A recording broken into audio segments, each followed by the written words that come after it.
So I've just arrived at the Ryugado Cave, and it looks like there's a character called Ryukun, which is created by creator Yanase Takashi, who has also created the Anpanman, whose museum is actually close to this place.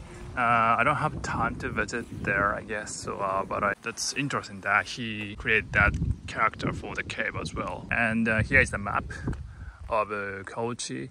And then I was actually staying near the Kochi, where is it?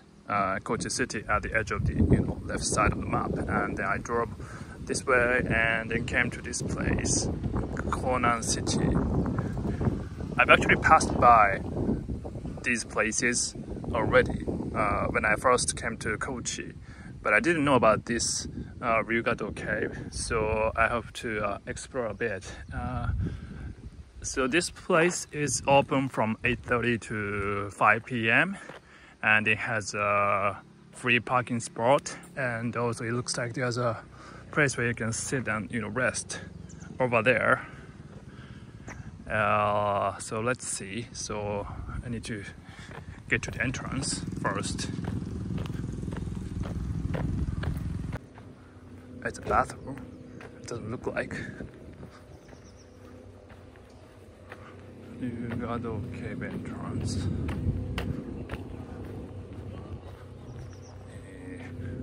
It does look like a cave in a way, I guess.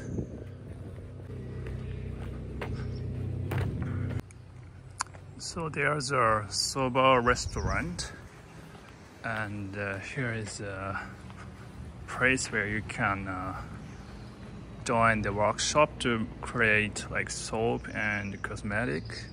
It says Phytolabo Herb Candle Workshop. Probably it's not open anymore. And then there is a cafe, but it does look like it's not working today. I hope to eat something actually. So, oh, here is a information center with bathroom. So I'll stop by and ask if I can eat something around here.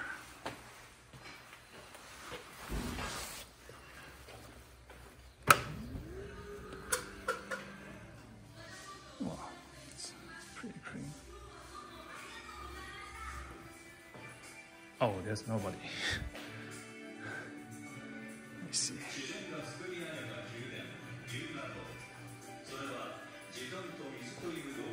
Okay.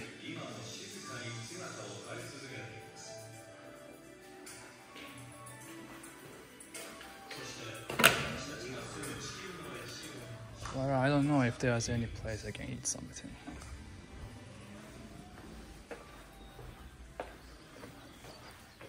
So it looks like a little small town, in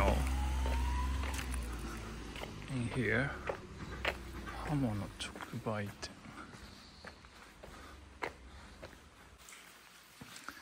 Also here you can have it's closed, but it's selling hocho. It's like cooking knives, which you can inscribe your names before you get into the cave, and then when you get out, they say they can hand it to you after you got out of the cave.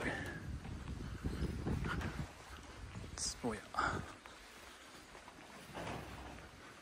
Tosatsuboya. It says it has a history of 400 years. Damascus hocho. Tosatsuboya has 400 years of history and tradition.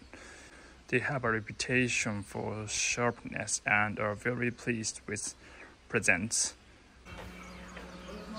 Wow, it has brochures for all of the places you can visit in Kochi.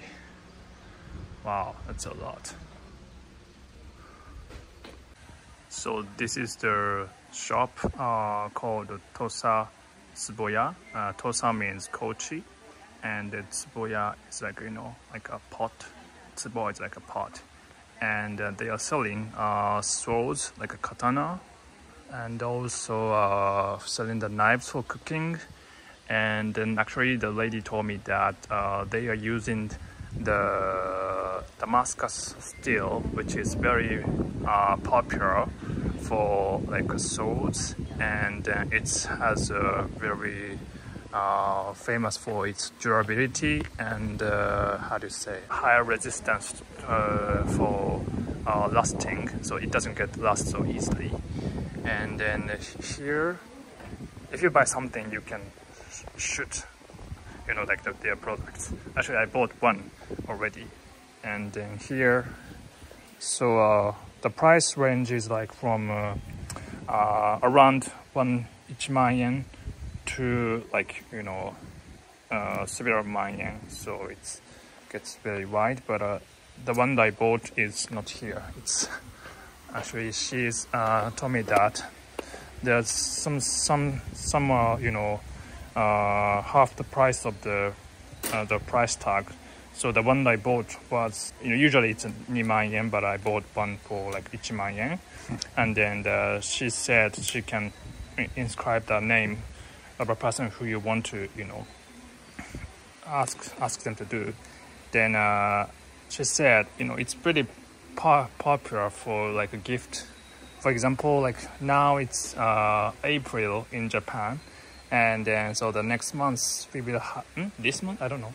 So like Mother's Day or Father's Day is coming, so people come here to buy the, you know, these for gifts, they said. And then I thought it may be a good idea to give it to my father, who likes cooking.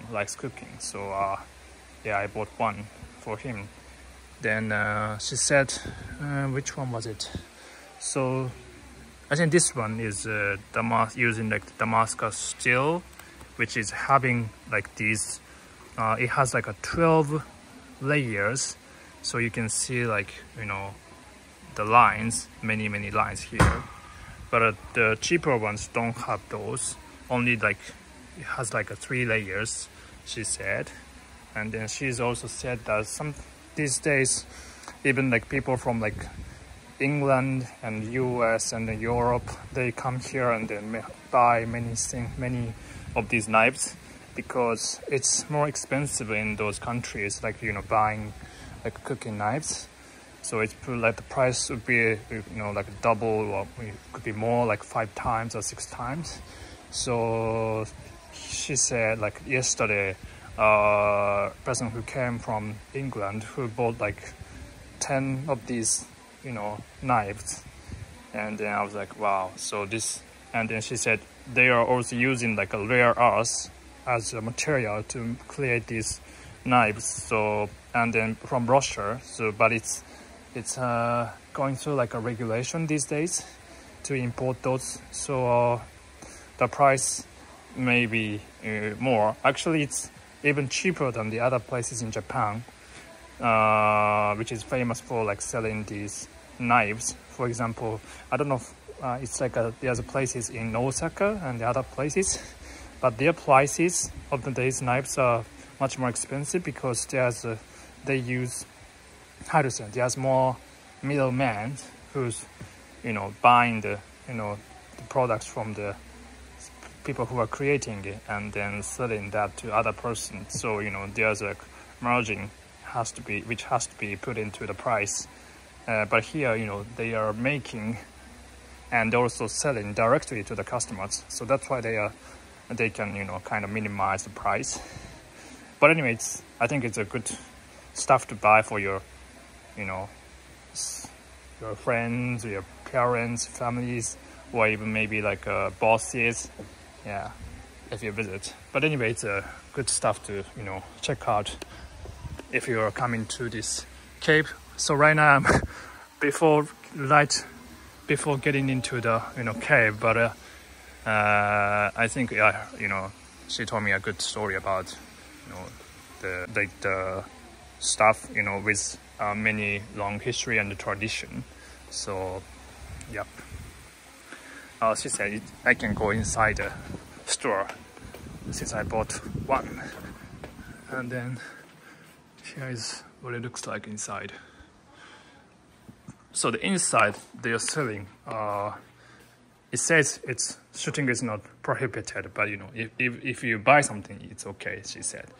So here inside you see a lot of knives for cooking, and then the prices are much higher, like it's not here.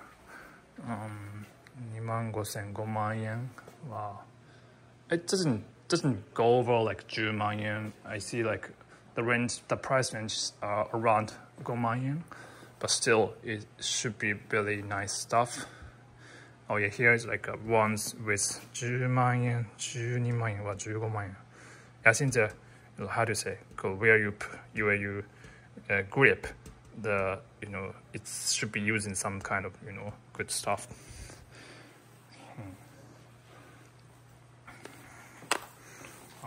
Scissors.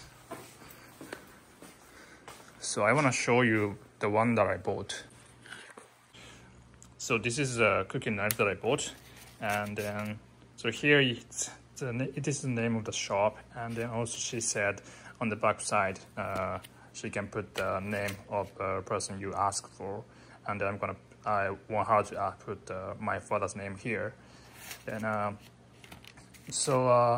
also put a memo for Father's Day, which is coming in June.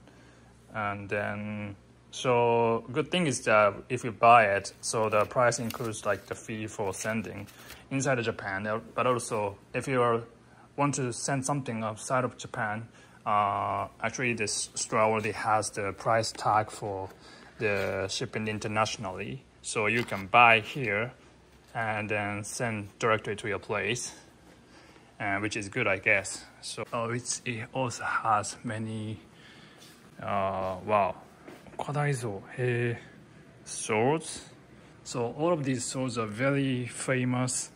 Wow. So it's, you know, it's a replica, so it's not the real one, but still, you know, there are swords of Shinsengumi, which is a very popular samurai group in the Edo period, who is, you know, everybody was in there.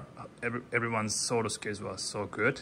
And then the leader is called Kondo Isami and Hijikata. Those are very popular samurais from the Edo period, at the end of the Edo period, who fought to protect the government, shogunate, to try, you know, risking their lives to keep the shogunate continued. So you can see this stuff as well, which I think is very interesting. Okay, finally I've got to the entrance of the Ryugado, spending so much time on, you know, recording what I bought in the shop for the knives. But anyway, it was, you know, worth spending time there. Anyway, so I'm now right in front of the entrance. Then this Ryugado Limestone Cave is one of the natural monuments in Japan, and they said that it's overall 4 kilometers, and then you can, you know, explore around 1 kilometer, you know, in all of the 4 kilometers. Then I need to, I guess, have to. Oh, there's an escalator. If you're bringing big stuff here, you can put that in the Kanko Center. Also, the place I was checking, you know, before I came here, you can leave it there. So let's go. Wow.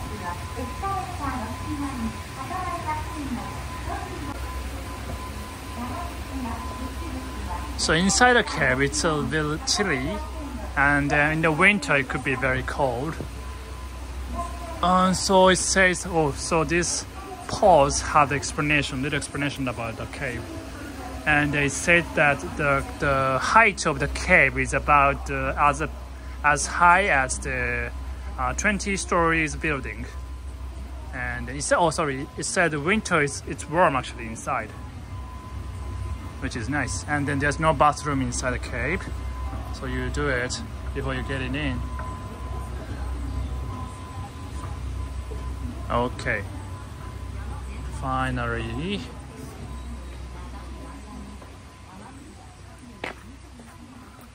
年記念物および史跡。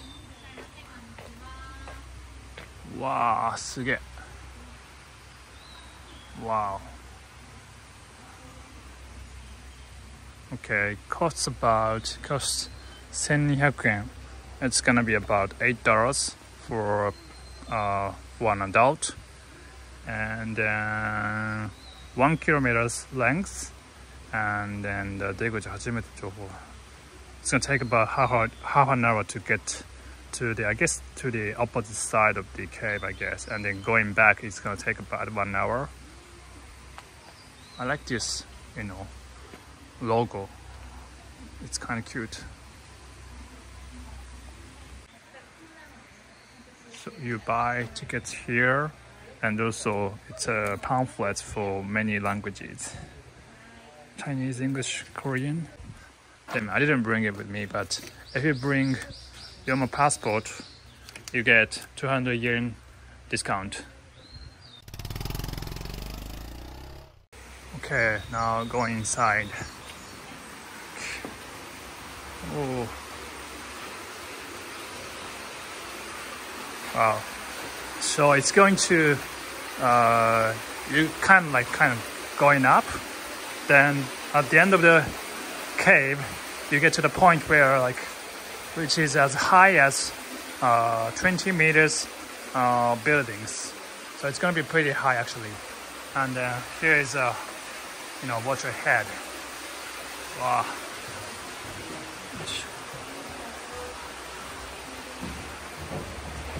Wow. Wow. It's inside, it's actually a bit chilly. I'm wearing a coat, and wow, there's a stream inside.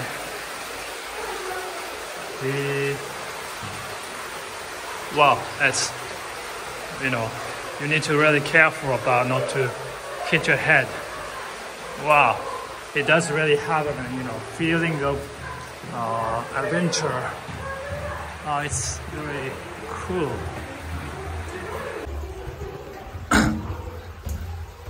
So inside you can't use your internet, so you basically have to you can use your cell phone with your battery and only, and you can't really stand straight because it doesn't if you're tall you really need to bend your neck, bend your back a little bit, and then keep walking.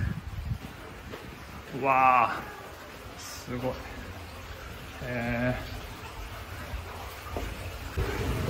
Wow. I like this blue illuminated, part of the cave. Nice. Wow.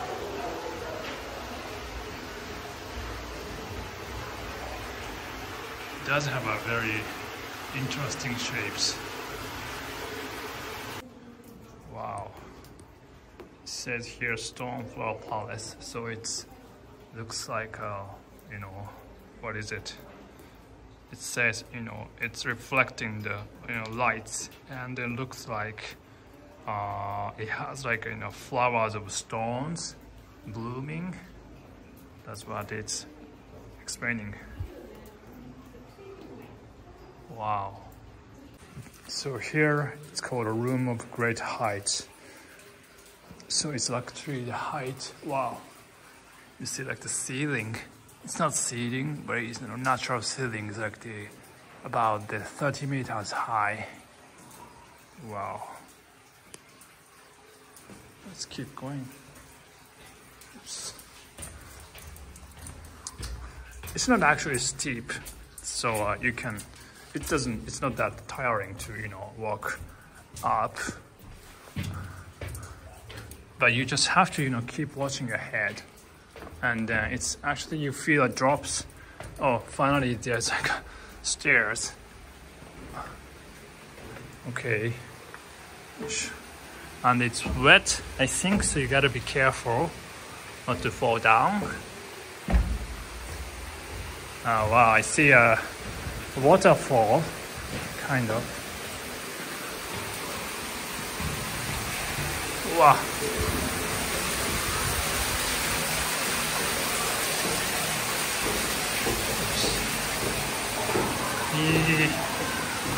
Wow. Oops. Oh, it's actually going down.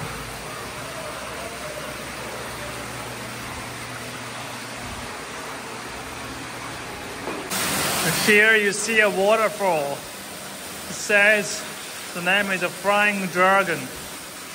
So it's like the second biggest waterfall in this cave. Wow. Nice. I'm just taking a record of me walking inside the cave. So I think it was a bit hot. I was thinking that I'm wearing too much. But I guess it's okay to wear, clothing with a coat. And inside it's a bit chilly actually. So I think it's nice to bring a coat. You don't need a coat actually. Just some kind of clothing you can wear for not to get too cold here, too cold. What a shape!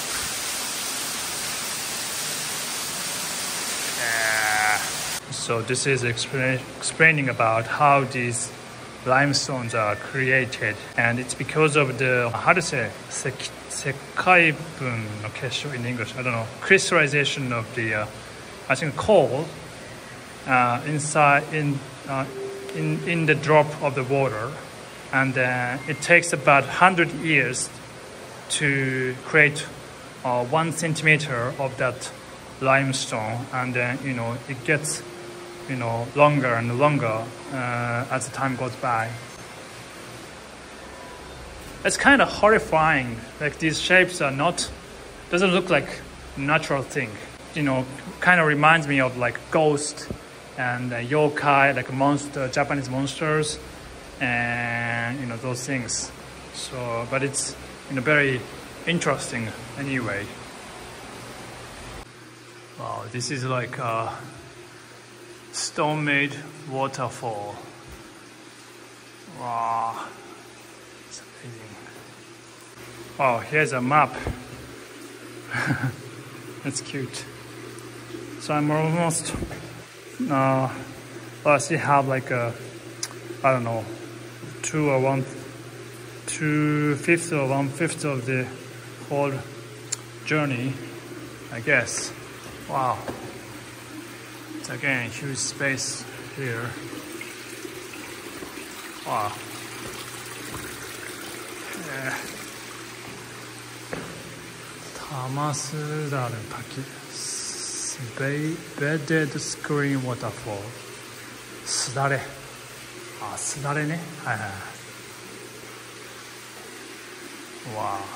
It's a huge limestone with the height of 6 meters and width of 4 meters.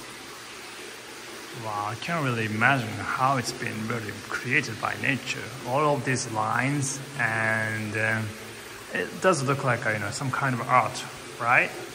It can be appear in a sci-fi comic, or sci-fi movies, maybe like a castle or city of exterior, I guess. It's very interesting shape. This is probably the final part of the journey. Wow, just got the drop. Oops.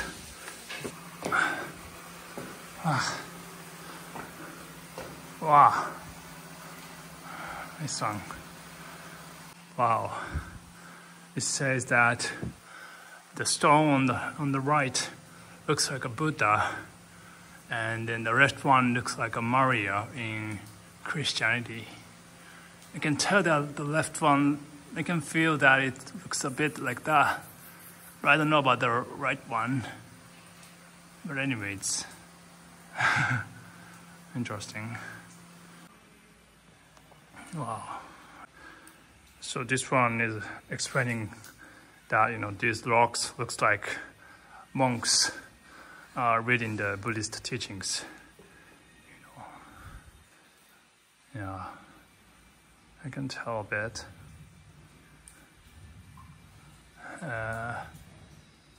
Wow, oh my god. So this thing, you see like the vase right there. It's called vase of God, Kami no Tsubo. And it says that it's about 2,000 years ago. There was a people at the time were using that vase in order to get the water. And then after that, you know, it was left there, and it has become a part of the limestone. And it says that it's anthropological aspect. It said that it's one of the kind, really like unique thing you can see. So, wow, amazing. It says if you feel the earthquake, you grab this, you know, then bend down, then don't move. That's it. It's important. Okay, keep going. Let's keep going.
So finally, I'm done.